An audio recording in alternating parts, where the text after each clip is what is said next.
The Mansion in the Mist by John Bellairs, Chapter 1. But Miss Eels, it's going to be really crummy with you gone for the summer. I don't get along with Miss Pratt and, well, you know.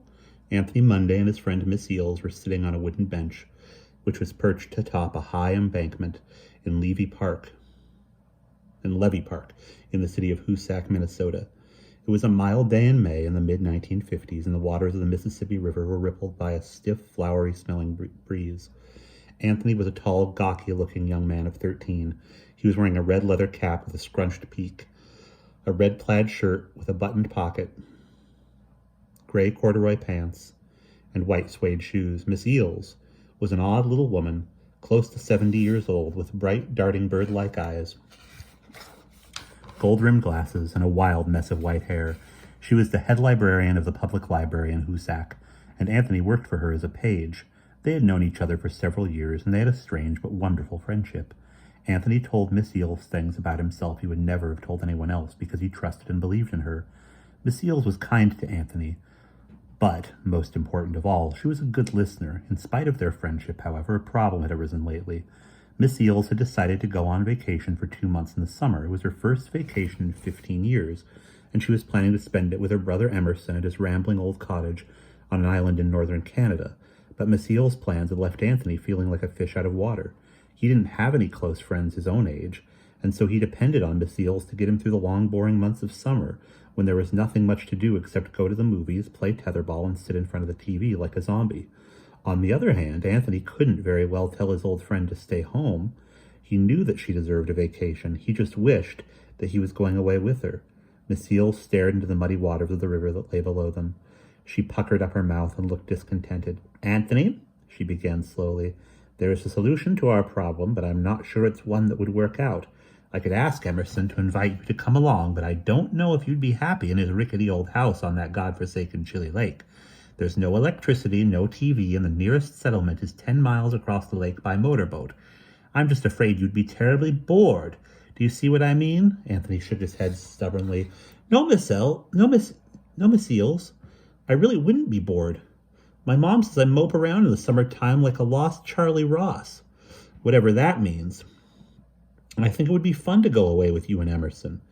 Miss Eels shifted her feet restlessly, staring at the pile of dead leaves that lay in front of the bench.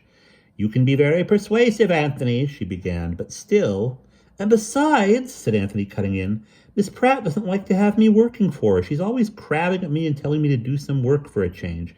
You know what I mean, don't you?" Miss Eels sighed and smiled ruefully. "I will admit that Miss Pratt's personality could be improved upon," she said. "Look, I'll tell you what I'm going to do.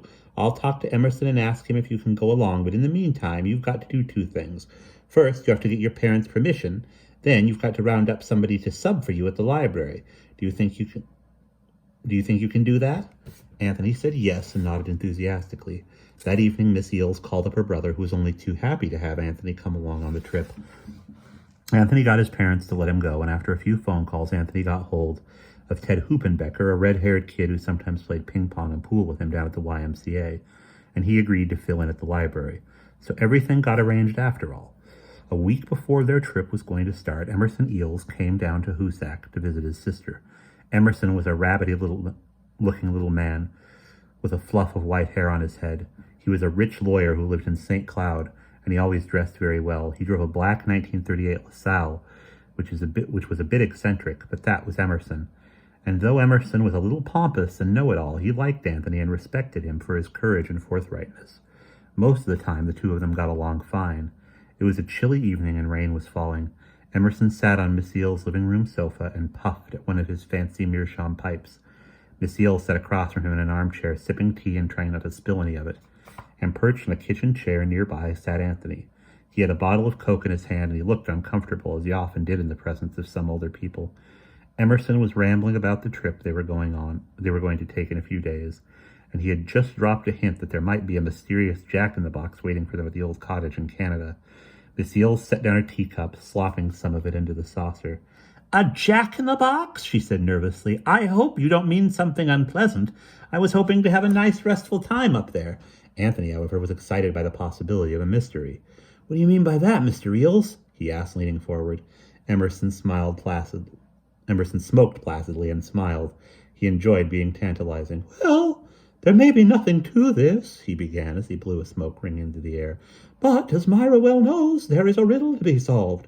You see, a few years ago I rented the cottage to some tourists who wanted a couple of weeks roughing it out in the wild. Apparently, they got more than they bargained for because all three of them disappeared." Anthony's eyes grew wide. "Disappeared? Really?" Emerson nodded. "Oh, yes, really. One day, when the farmer who lives across the lake arrived with the weekly supply of butter, eggs, and bacon, he found that the cottage was deserted. The rowboat was still tied up to the dock, so the tourists couldn't have left that way, and besides, they left their clothes and other belongings behind. To this day, no one knows what happened to them. And Emerson thinks he'll find the three of them buried in shallow graves somewhere on the island," put in Miss Eels with a malicious grin. "Mock all you want, Myra," Emerson said as he knocked out his pipe into an ashtray, "but I will bet you $5 we'll find some clue to their disappearance. When we get up there, at any rate, I'm going to have a look around."